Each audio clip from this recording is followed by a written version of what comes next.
Assalamualaikum warahmatullahi wabarakatuh. Perkenalkan, nama saya Abdul Kholik. Hari ini saya akan menerangkan yaitu apa itu kebutuhan manusia dan kelangkaan sumber daya. Berikut ini saya akan menjelaskan yang dimaksud dengan kebutuhan dan keinginan.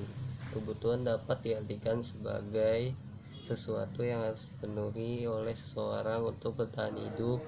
Layaknya sesuatu yang harus dipenuhi oleh seseorang untuk bertahan hidup dan menaikkan taraf hidupnya. Sementara keinginan dapat diartikan sebagai sesuatu yang tidak harus dipenuhi oleh seseorang, di mana tanpa hal tersebut sebenarnya ia masih dapat hidup layak.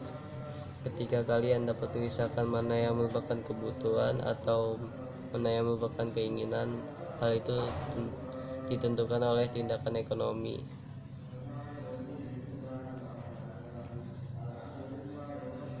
Tindakan ekonomi adalah usaha manusia untuk memenuhi kebutuhannya. Secara umum, tindakan ekonomi terdiri dari dua jenis, yaitu tindakan ekonomi rasional adalah tindakan yang dilakukan berdasarkan pertimbangan tertentu ketika memutuskan dan memilihkan suatu hal. Ketika kalian harus melakukan tindakan ekonomi, tentu kalian memutuskan dan memilih berdasarkan hal yang paling menguntungkan. Kedua, tindakan ekonomi irasional adalah tindakan yang dilakukan tanpa mempertimbangkan beberapa faktor seperti keuntungan, prioritas, dan pertimbangan lainnya. Biasanya tindakan ekonomi rasional cenderung merugikan. Setiap kebutuhan yang kalian penuhi tentu akan menimbulkan pilihan-pilihan tertentu. Hal itu merupakan akibat dari adanya masalah kelangkaan. Dengan ilmu ekonomi, kalian dapat mengambil keputusan yang tepat untuk memilih pilihan yang sesuai dengan kebutuhan kalian. Meskipun masalah kelangkaan akan selalu ada, tetapi ilmu ekonomi selalu berusaha mencari solusi dari kelangkaan tersebut. Kelangkaan yang dipengaruhi oleh berbagai faktor, diantaranya: 1. Sumber daya alam.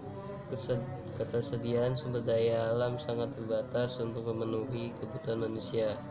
Misalnya, ketersediaan minyak bumi dan batu bara di alam terbatas, sementara manusia masih bergantung pada dua sumber daya alam ini untuk memenuhi kebutuhan dan aktivitas sehari-hari, dari mulai melakukan produksi, distribusi, hingga konsumsi.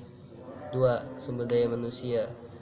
Sumber daya manusia merupakan faktor utama untuk memproduksi barang atau jasa. Namun terkadang kurangnya tenaga kerja membuat jumlah produksi barang atau jasa tidak optimal dan tidak mampu mencukupi kebutuhan masyarakat. 3. Ilmu pengetahuan.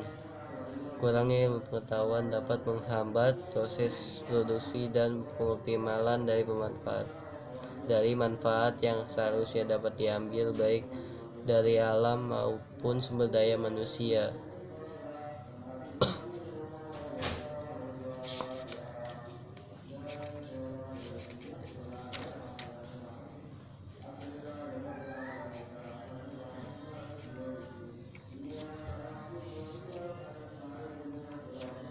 Oke, sekian dari saya. Terima kasih. Wassalamualaikum warahmatullahi wabarakatuh.